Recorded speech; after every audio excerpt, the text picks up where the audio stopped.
The apartment complex stood tall, but inside, it hid a cruel reality. A struggling mother, Lisa, clutched her 7-year-old son, Tommy, as she pleaded with the landlord, Mr. Grayson. His expensive suit and smug grin made it clear, he had no sympathy. "I told you, Lisa," he sneered, waving an eviction notice.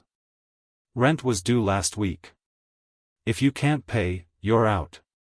Lisa's hands trembled. "Please, just a few more days. I just started a new job. I'll have the money soon," she begged. Tommy clung to her, his wide eyes filled with fear. Mr. Grayson scoffed. "Not my problem. I don't run a charity." He snapped his fingers, and 2 security guards stepped forward. "Get her out of here." Lisa's heart pounded as the guards moved in. But before they could lay a hand on her, a deep, authoritative voice cut through the tension. "That's enough." The room fell silent. Clint Eastwood stood near the doorway, his piercing gaze locked onto the landlord. Mr. Grayson turned, annoyed. "And who the hell are you?" he demanded. Clint took a slow step forward, his stare unwavering. "Someone who doesn't like bullies," he said calmly. The landlord let out a dry laugh. "Oh, is that so? Well, unless you're paying her rent, this isn't your concern." Clint tilted his head slightly. "You ever been down on your luck, Grayson?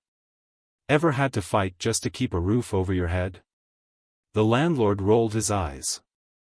"Spare me the sob story. Business is business. She doesn't pay, she doesn't stay." Lisa's shoulders slumped in defeat.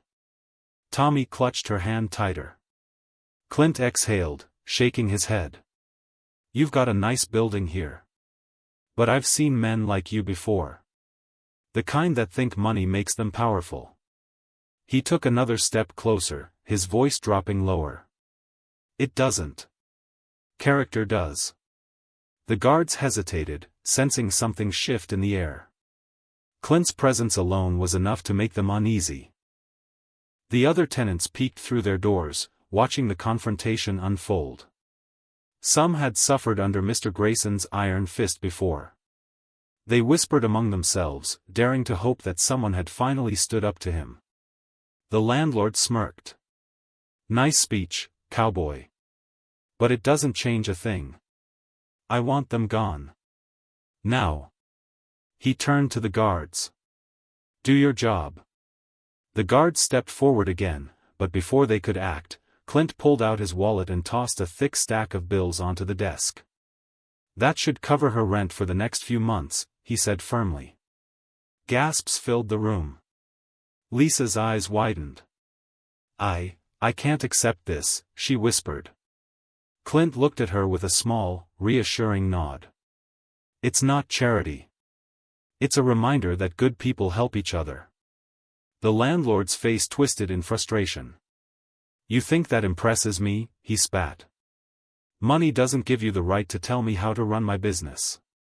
Clint's eyes narrowed. "No, but decency does." The tension in the room was thick.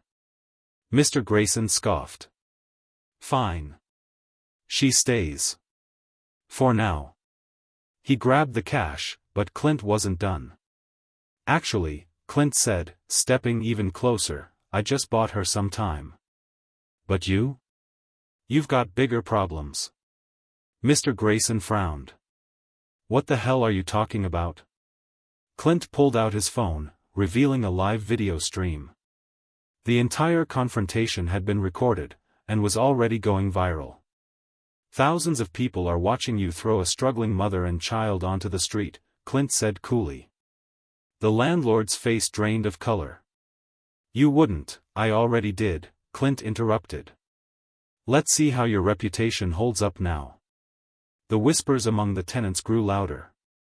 Some started filming, while others openly glared at the landlord. Mr. Grayson looked around, sweat forming on his forehead.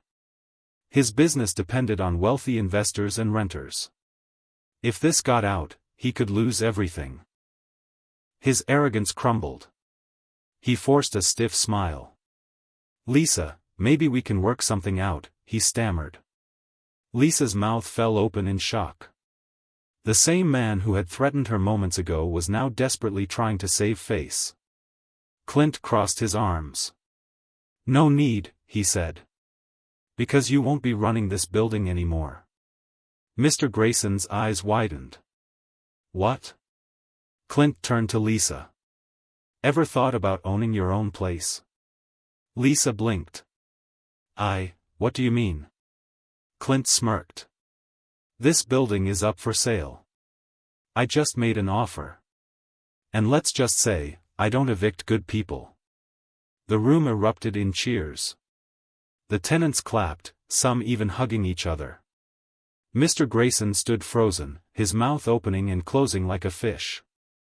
His power was gone.